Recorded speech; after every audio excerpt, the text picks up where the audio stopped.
मसीह यीशु में आप सबकी सलामती हो। जी, आज हम बात करेंगे किस तरह से हम सरफराजी हासिल कर सकते हैं, और हम ये भी बात करेंगे कि सरफराजी के असूल क्या हैं। आज हमारी कम्युनिटी में, हमारे घरों में एक बहुत बड़ा इशू है, और वो इशू ये है कि जी हम सरफराजी नहीं हासिल कर रहे, हम तरक्की नहीं हासिल कर रहे। मैं बहुत पढ़ा लिखा हूँ, मेरे पास हुनर बहुत है, लेकिन फिर भी पता नहीं क्या है जिसकी वजह से मैं तरक्की नहीं कर पा रहा। सो आज हम देखेंगे खुदावंद के बंदा डैनियल की ज़िंदगी के हवाला से, और उसमें से हम कोशिश करेंगे समझें चीज़ों को कि किस तरह से सरफराजी को हासिल किया जा सकता है। डैनियल की अगर बात करें तो बहुत ही काबिल और वो हिकमत रखने वाला, और जैसा कि कलाम में लिखा है कि उसके अंदर फाजिल रूह थी, सब कुछ उसके अंदर था, लेकिन कुछ चीज़ें थीं, कुछ असूल थे जो उसको अपनाने पड़े अपनी ज़िंदगी में तरक्की हासिल करने के लिए, सरफराज होने के लिए। तो आए हम उन्हीं सभी असूलों पे बात करेंगे। सबसे पहले मेरे साथ आप हवाला निकाल सकते हैं डैनियल की किताब और उसका 2 बाब और उसकी 48 आयत। यहाँ पर खुदा के कलाम में लिखा है, तब बादशाह ने डैनियल को सरफराज किया और उसे बहुत से बड़े बड़े तोहफे अता किए, और उसको बाबल के तमाम सूबों पर फरमा रवाई बख्शी, और बाबल की तमाम हकीमों पर हुक्मरानी अनायत की। खुदा के कलाम का पढ़ा और सुना जाना हम सब के लिए बाइस बरकत हो। जी, जैसा कि मैंने कहा कि हम देखेंगे डैनियल की ज़िंदगी में से कि किस तरह से उसने सरफराजी हासिल की, उसने क्या क्या असूल अपनाए। यहाँ पर लिखा है, जो हमने हवाला पढ़ा, कि बादशाह ने डैनियल को सरफराज किया। ये वो बादशाह था जो डैनियल को यरूशलेम से जब उन्होंने फतह किया और वहाँ पर जंग लड़ी तो उसको कैदी बनाकर वहाँ से ये लेकर आए। और जब वहाँ से ये लेकर आए तो ये एक कैदी था। कैदी होने के बाद लिखा है कि उसी बादशाह ने जो इसको कैदी बनाकर, बंदी बनाकर लेकर आया था, उसने सरफराज किया। तो कैसे सरफराज किया हम देखेंगे। उसने क्या क्या असूल अपनी ज़िंदगी में अपना रखे थे और वो किस तरह का शख्स था। सबसे पहले अगर हम बात करें तो वो बेऐब था। जो पहला असूल अपनी ज़िंदगी में उसने अपनाया, तो ये आप हवाला जो है अपने पास कोट कर सकते हैं, लिख सकते हैं। डैनियल की किताब और उसका 1 बाब और उसकी 4 आयत जब हम पढ़ते हैं तो वहाँ पर हमें मिलता है कि ये बेऐब था। नबूकदनेस्सर बादशाह ने जब प्लान किया कि जी ये जो कैदी आए हैं, इनमें से मुझे कुछ ऐसे नौजवान चाहिए जो बेऐब हों, ताकि वो दरबार में खड़े रहें, खिदमत के लिए उसको चाहिए थे। तो वहाँ पर जो डैनियल था, ये भी उन चारों में से एक था जो उस वक्त निकाले गए, जिनमें से डैनियल था और सदरक, मिशक और अबदनजू थे। सो सबसे हम पहले देखते हैं इसने जो असूल अपना रखा था वो ये था कि ये बेऐब था। अगर आज के दौर में हम तरक्की करना चाहते हैं तो हमें बेऐब होने की ज़रूरत है, हमारी ज़िंदगी के अंदर गुनाह ना हो।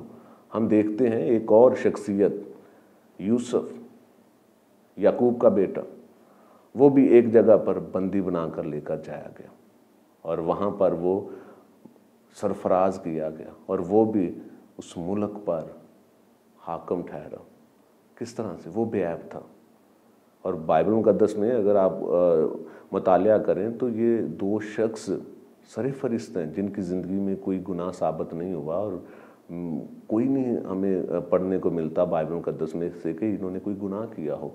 सो ये बेऐब थे और ये सरफराजी हासिल कर गए। सो मेरा मानना ये है कि अगर हम बेऐब होंगे, हमारी ज़िंदगी में कोई गुनाह नहीं होगा, तो यकीनन हमें खुदा सरफराज करेगा। और उसके बाद एक और उसने अपनी ज़िंदगी में असूल अपनाया हुआ था, और वो असूल था कि वो ईमानदार था। ईमानदार था। अगर आप इसमें हवाला नोट कर लें तो डैनियल की ही किताब और उसका 6 बाब और उसकी 4 आयत है। यहाँ पर लिखा है कि वो जो लोग, जो नाज़िम, जो वज़ीर डैनियल को मारना चाहते थे, वो बहुत सारे मंसूबे बनाते थे कि किस तरह से इसको मार दिया जाए, लेकिन वो नहीं मार पा रहे थे क्योंकि वो ईमानदार था। तो हमें ये असूल भी अपनी ज़िंदगी में अपनाना है। हम जिस भी फील्ड में काम करें, चाहे हम किसी छोटी जगह पर ही क्यों ना काम कर रहे हो, हमारा रैंक बहुत छोटा ही क्यों ना हो, हमारी पोस्ट बहुत छोटी ही क्यों ना हो, हम वहाँ पर ईमानदारी के साथ काम को सरअंजाम दें। और यकीन माने, जब आप ईमानदारी के साथ काम करेंगे तो यकीनन एक दिन आप सरफराज किए जाएंगे। तो 2 असूल हमने देखे, मैं बात दोबारा से रिपीट करूँगा। पहला असूल वो बेऐब था, दूसरा असूल वो ईमानदार था, और तीसरा असूल जो उसने अपनी ज़िंदगी में अपना रखा था वो कलाम पर गौर करने वाला था। कलाम पर गौर करने वाला था। आज हमारे अंदर ख़ास तौर पर जो पाकिस्तानी चर्च है, इसमें कलाम पर गौर करने वाले लोग बहुत थोड़े हैं। हम वर्शिप भी बहुत करते हैं, हम दुआ भी बहुत करते हैं, और हम दुआ करवाते भी बहुत हैं, लेकिन जब कलाम की बारी आती है तो हम उकता जाते हैं, हम थकना शुरू हो जाते हैं। हमारे जो चेहरे हैं वो ये शो करवाते हैं, ये वो जाहिर करते हैं कि हम थक चुके हैं, और हमारा जिस्म भी जो है वो भी ऐसे हो जाता है कि बस अब और नहीं हम सुन सकते। सो कलाम पर गौर करें अगर आप तरक्की करना चाहते हैं, अगर आप आगे बढ़ना चाहते हैं, सरफराज होना चाहते हैं, कलाम पर गौर करें। खुदा का कलाम हमें सरफराजी बख्शता है, खुदा का कलाम हमें कुव्वत बख्शता है, खुदा का कलाम हमें ताकत बख्शता है। ये 3 असूल उसने अपनी ज़िंदगी में अपनाए। 2 और असूल हैं, वो भी हम देखेंगे। और एक और जो चौथा असूल उसने अपनी ज़िंदगी में अपना रखा था वो ये था कि वो दुआ करने वाला शख्स था, दुआया शख्स था वो। जब हम डैनियल की किताब 6 बाब और उसकी 10 आयत पढ़ते हैं तो वहाँ पर लिखा है कि वो दिन में 3 मरतबा दुआ करता था, दिन में 3 मरतबा। अगर आप सरफराजी हासिल करना चाहते हैं तो आप दिन में 3 मरतबा क्या, मैं तो कहता हूँ जब भी आपको मौका मिले आप दुआ करें, यकीनन आप सरफराज किए जाएंगे। जिस जगह पर आप काम करते हैं, जिस जगह पर आप जॉब करते हैं, वहाँ पर जाएं, काम शुरू करने से पहले दुआ करें, जब वहाँ से निकलें दुआ करें, जब बीच में मौका मिले दुआ करें, घर आकर दुआ करें। आप जब दुआ करेंगे यकीनन आपकी ज़िंदगी में सरफराजी आएगी। अगर आप अभी तक सरफराजी हासिल नहीं कर पाए, तरक्की हासिल नहीं कर पाए, तो इन असूलों को अपना कर देखें, और जब आप इन असूलों को अपनी ज़िंदगी में लेंगे तो यकीनन आप सरफराज किए जाएंगे। क्योंकि खुदा के कलाम में लिखा है कि आसमान और ज़मीन तो टल सकते हैं लेकिन मेरे मुंह की बातें हरगिज़ ना टलेंगी। और जिस तरह से डैनियल सरफराजी हासिल कर रहा था इन असूलों को अपनाते हुए, आज हम भी सरफराजी हासिल कर सकते हैं। हमारे लिए मुश्किल नहीं है, हम भी आगे बढ़ सकते हैं। 5वां असूल जब हम देखते हैं तो वो ये है कि वो खुद गर्ज नहीं था। ये काम, ये जो हैबिट है, ये जो आदत है, ये हमारे अंदर बहुत कूट कूट कर भरी हुई है। हम खुद गर्जी की अलामत बन चुके हैं। जिस भी जगह पर हम होते हैं हम खुद गर्जी अपने अंदर लिए बैठे हैं।